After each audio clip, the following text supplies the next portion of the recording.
Welcome to Democracy Now!, democracynow.org, The War and Peace Report. I'm Amy Goodman. Republican presidential nominee Donald Trump has repeated a claim he watched a top-secret video showing Iranian officials receiving money from the U.S. in exchange for 5 prisoners, even after one of his staffers admitted no such video exists. This is Trump speaking on the campaign trail Wednesday in Florida. I'll never forget the scene this morning. And remember this, Iran, I don't think you've heard this anywhere but here. Iran provided all of that footage, the tape, of taking that money off that airplane, right? $400 million in cash. How does the president do that? Donald Trump repeated the claim Thursday in Maine, but then today Trump tweeted, quote, "The plane I saw on television was the hostage plane in Geneva, Switzerland, not the plane carrying $400 million in cash going to Iran," unquote. Some Republicans, including Trump, have said the money was a ransom for 5 prisoners released by Iran, including Washington Post reporter Jason Rezaian. The Obama administration said Wednesday the $400 million in cash paid to Iran in January was a pre-planned transfer that was part of the landmark nuclear deal. The money's been owed to Iran since the 70s, when the U.S. refused to send weapons Iran had already paid for following the Iranian Revolution. 10,000 people have signed a petition circulated by California Congresswoman Karen Bass calling on mental health professionals to determine whether Donald Trump is fit to be president. Bass says Trump exhibits all the symptoms of narcissistic personality disorder. The petition reads, "It's entirely possible that some individuals with NPD can successfully function in many careers, but not the presidency of the United States. We deserve to have the greatest understanding of Mr. Trump's mental health status before we head to the polls," unquote. Meanwhile, a group of military veterans is calling on Arizona Senator John McCain to withdraw his endorsement of Donald Trump after Trump attacked the Khans, the parents of a U.S. Army captain who was killed in Iraq in 2004. McCain served in the U.S. Navy and was held as a prisoner of war in Vietnam. The veterans announced their initiative at a news conference Thursday in Washington, D.C. This is Marine veteran Alexander McCoy. Senator McCain, this is my message to you. You served and you sacrificed in ways Donald Trump cannot begin to understand. You have heard enough, too. Now I am joining, and I am proud to join, 100,000 veterans, military family members, and voters across this country in demanding that you, John McCain, act. We cannot afford Donald Trump to be our commander-in-chief. Donald Trump has previously attacked Senator McCain in his military record, saying, quote, "I like people who weren't captured," unquote. McCain has so far refused to retract his endorsement of Trump, but he became evasive on Wednesday when asked by a reporter about the idea of Trump having control of nuclear weapons. The clip starts with the reporter. Are you comfortable with Donald Trump possibly having control of the nuclear arsenal?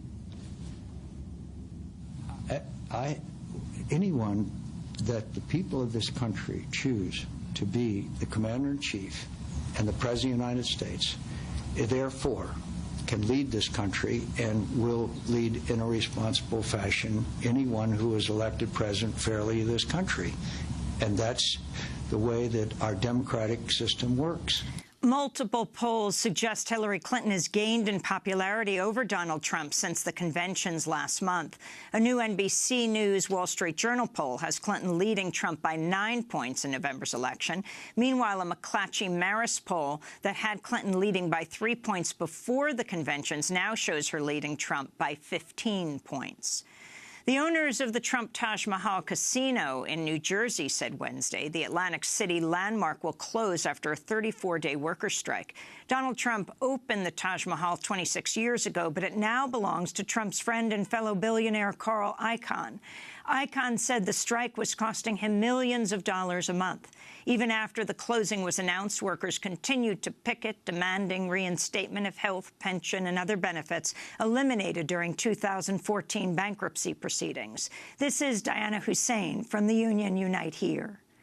The plan is to continue to hold down the line and continue to fight for what was taken away, and continue to fight for the health care, and continue to fight and stand up to the billionaire bully Carl Icahn.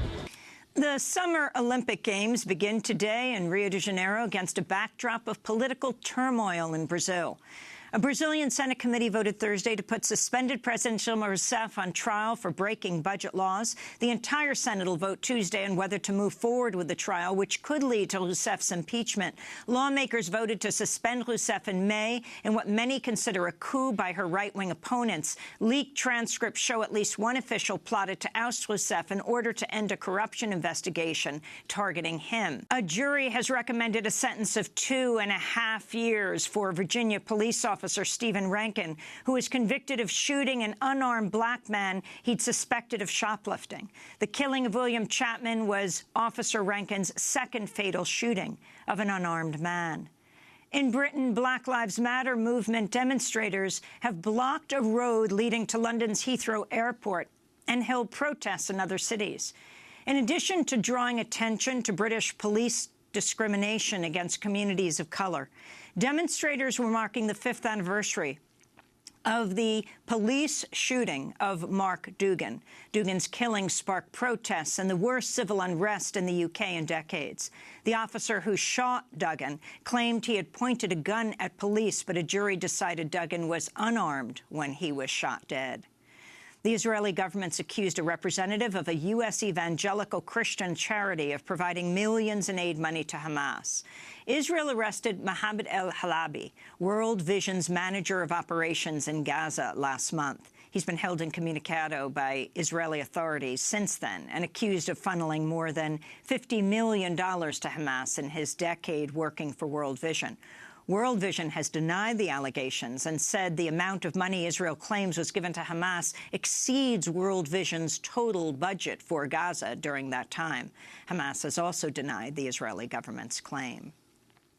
On Thursday, the parole board at Guantanamo said prisoner Haile Aziz al-Metali no longer poses a danger and cleared him for release.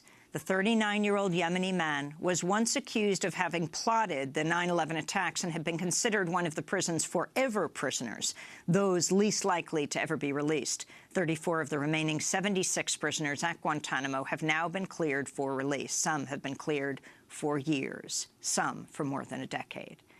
Meanwhile, the American Psychological Association will vote today on whether to roll back some of its new rules prohibiting its members from participating in interrogations that could lead to torture. The APA is the world's largest professional association of psychologists. In an historic vote last year, the APA banned its members from such work after an independent investigation documented how the APA leadership actively colluded with the Pentagon and CIA torture programs.